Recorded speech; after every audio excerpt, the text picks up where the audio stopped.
সারা ভারত কৃষক সভার দার্জিলিং শাখার ডাকে শুক্রবার শিলিগুড়ি মহকুমা পরিষদে জমায়েত ও বিক্ষোভে উত্তাল হয়ে উঠল গোটা এলাকা। কৃষকদের বিভিন্ন দাবি দাওয়া নিয়ে সংগঠনটির পক্ষ থেকে একটি মিছিল সংগঠিত হয়, যা এদিন পৌঁছয় মহকুমা পরিষদ চত্বরে। পুলিশের বাধা উপেক্ষা করে জোরপূর্বক গেট খুলে ভেতরে প্রবেশ করেন আন্দোলনকারীরা। এতে পুলিশের সঙ্গে ধস্তাধস্তি এবং উত্তেজনা ছড়ায়। আন্দোলনকারীরা দাবি করেন, কৃষি ও গ্রামীণ উন্নয়ন নিয়ে সরকার শুধু প্রতিশ্রুতি দিলেও কোনো বাস্তব পরিবর্তন ঘটেনি। এদিনের কর্মসূচির মধ্যে দিয়ে তারা প্রশাসনের উদাসীনতার বিরুদ্ধে সরব হন। কাজের দাবি নিয়ে আজকে মিছিল।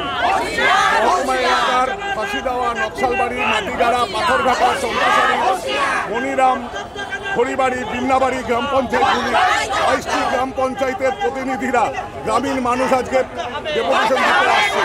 এর প্রতিবাদ জানানোর উদ্দেশ্য হচ্ছে 100 দিনের কাজ চালু করা। হাহাকার পরিযায়ী শ্রমিক বাইরে চলে যাচ্ছে, ছেলেমেয়েরা বাইরে চলে যাচ্ছে কাজের জন্য, তারা বাধাপ্রাপ্ত হচ্ছে এবং হাতে কাজ নাই। সেচ নালাগুলি বন্ধ। এখানে উন্নয়নের নামে মহোৎসব হচ্ছে মহকুমা পরিষদে। একটার পর একটা দুর্নীতি। ডিস্ট্রিক্ট ইঞ্জিনিয়ার বদলি হওয়ার পরেও তার এতটাই তার ভেস্টেড ইন্টারেস্ট, তিনি মহকুমা পরিষদ ছেড়ে যাননি।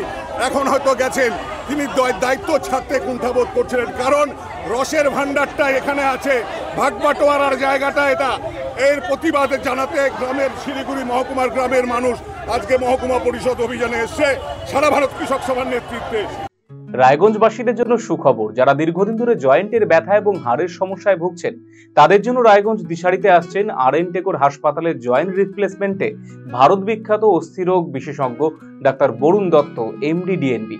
এখন থেকে প্রতি মাসের নির্দিষ্ট দিনে ডাক্তারবাবুকে দেখাতে আজই যোগাযোগ করুন দিশারি হেলথ কেয়ার, উকিলপাড়া, রায়গঞ্জ শাখায়। যোগাযোগ করুন 7477785509, 7477785512 এই নম্বরে।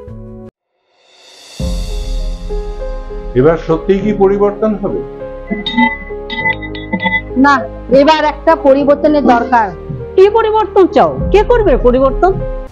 আসছে পরিবর্তন, কবে কিভাবে জানতে চোখ রাখুন RCTV সংবাদে।